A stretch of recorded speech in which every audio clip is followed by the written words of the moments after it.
La Somalie, l'un des pays les plus pauvres et dangereux au monde. Depuis la chute du président Siad Barre en 1991, la Somalie n'a plus d'État stable. Le territoire est en proie aux violences et aux luttes de clans. Il n'y a plus de garde-côtes pour protéger les eaux riches en poissons. Des pêcheurs étrangers sont alors venus piller les ressources. Les Somaliens affirment également que des déchets toxiques ont été déversés près de leurs côtes. Pour subsister, une pêche nouvelle a alors pris son essor au début des années 2000, celle des rançons, avec l'attaque et la capture des navires empruntant les grandes voies maritimes du golfe d'Aden. Une activité très rentable, avec une moyenne de 5 millions de dollars par navire retenu. Alors évidemment, l'appétit vient en mangeant, hein. Vous êtes un jeune gars, vous avez 18 ans, 20 ans, vous commencez par jouer Robin des Bois pour défendre votre population contre tous ces gens peu sympathiques. Et puis après, vous vous retrouvez un jour chez vous avec 50 000 dollars en poche. Toutes les filles vous font les yeux doux. Vous commencez à vous dire « mais c'est bon ça !» Et puis alors vous allez à Nairobi, vous achetez un 4x4. Vous revenez, les femmes sont en train de taper à la porte pour dire « chérie, tu veux pas m'épouser ?» Ah, c'est la bonne vie ça. À côté de ça, vous regardez ces jeunes hommes. Qu'est-ce qu'ils feraient s'ils restaient à terre ? Misérables. Ils seraient comme les autres. Ils auraient le choix à ce moment-là d'attaquer les convois d'aide humanitaire pour se faire 3 sous ou de crever de faim comme les autres. Le renouveau de la piraterie en Somalie au départ, c'est essayer de réparer une injustice, c'est-à-dire le pillage des eaux somaliennes par des pêcheurs venus d'ailleurs, parce que là, il n'y avait plus de police somalienne pour contrôler les eaux. Donc au départ, c'est une forme de réponse, mais très vite, cette espèce d'idéal, dans le fond, alors là, on cite Robin des Bois, est dévoyé parce qu'un certain nombre de gens, ils voient là l'occasion de faire de l'argent, et puis on arrive dans un système qui est complètement criminel. Il ne faut pas se faire d'illusions, il ne faut pas rêver, il ne faut pas être naïf.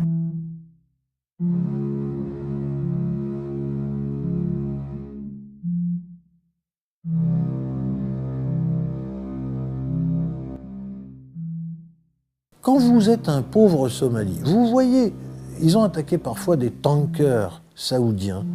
Vous voyez ces machins, il y a 50 millions de dollars de pétrole dedans.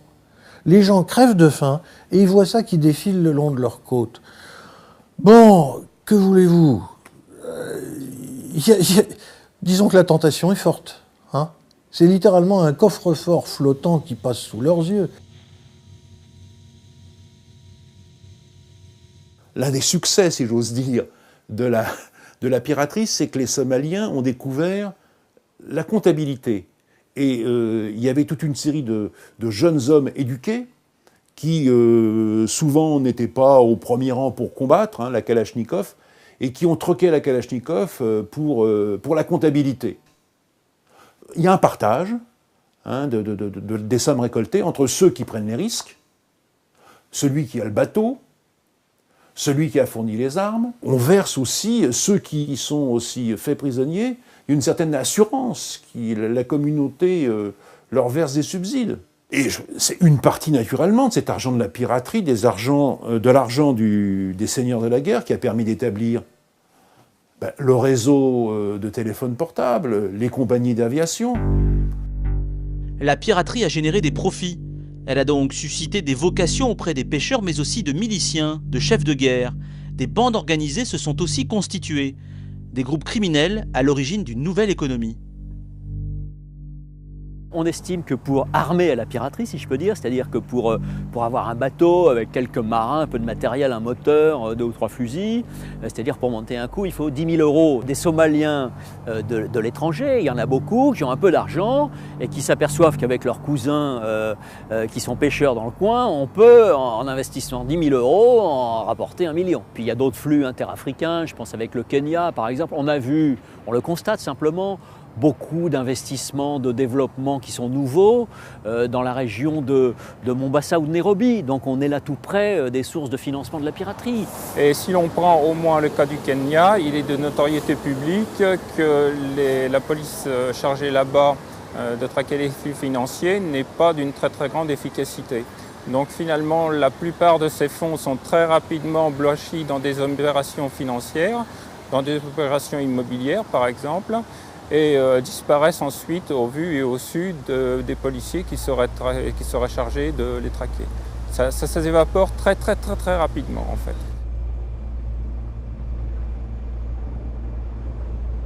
La piraterie, elle se déploie hors de ses frontières. Ce ne sont plus quelques villages qui se mobilisent. Il peut y avoir des spécialistes qui viennent sur place, qui montent des opérations.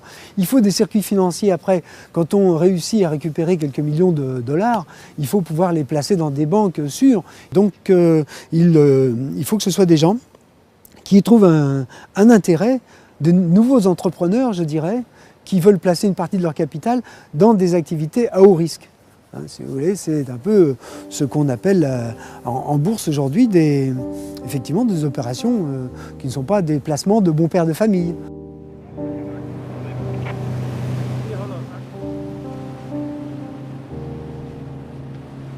Afin de lutter contre la piraterie, l'action militaire a d'abord été privilégiée. Pourtant, les attaques de bateaux n'ont pas diminué, elles ont même doublé depuis 2005. La communauté internationale tente une nouvelle approche du problème. Il s'agit d'empêcher le développement de la piraterie en s'attaquant à son financement. Des investisseurs du Yémen, de Dubaï et d'Europe sont régulièrement soupçonnés de prendre part à la piraterie. Un rapport des Nations Unies a également montré la complicité de politiciens locaux, mais l'absence de justice en Somalie laisse la piraterie prospérer. Et donc, l'impunité est un sentiment dominant. En avril 2011, une résolution de l'ONU, initiée par Jack Lang, a renforcé la chasse aux commanditaires. C'est par la volonté et un droit renforcé que l'on réussira à éradiquer la piraterie. En effet, il y a les pirates de base, les 700 ou 800 qui se répandent à travers les mers au risque de leur vie. Et puis il y a les pirates du sommet, les gros monnaies, qui les financent, qui tirent bénéfice surtout, qui réinvestissent ici ou là, et qui sont de véritables criminels.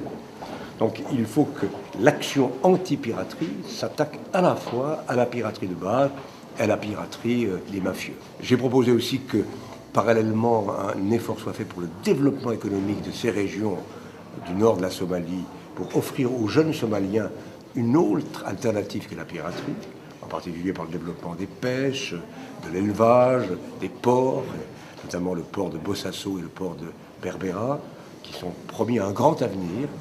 Et s'il y a une volonté forte, comme celle qui s'exprime dans la résolution récemment adoptée par le Conseil de sécurité à l'unanimité, je pense qu'on peut venir à bout de ce phénomène.